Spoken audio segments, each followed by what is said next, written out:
در قسمت‌های قبل دیدیم که عمر متوجه شد مادر بزرگش سیوگی در انباری توسط شوال حبس شده و چندین روز آنجا بوده و همین ماجرا نیز باعث تشدید بیماری و مرگ او شده است.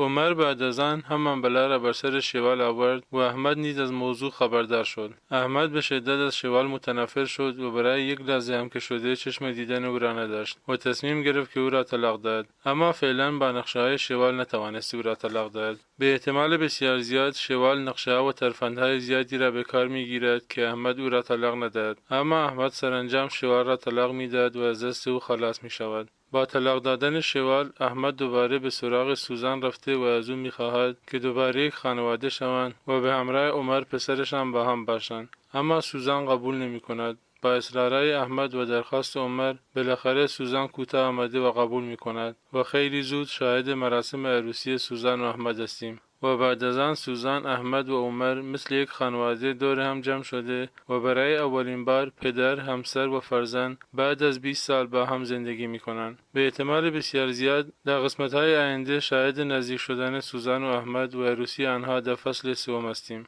به این ترتیب در قسمت‌های آینده شاهد یک مراسم عروسی و ازدواج دیگر در سریال هستیم.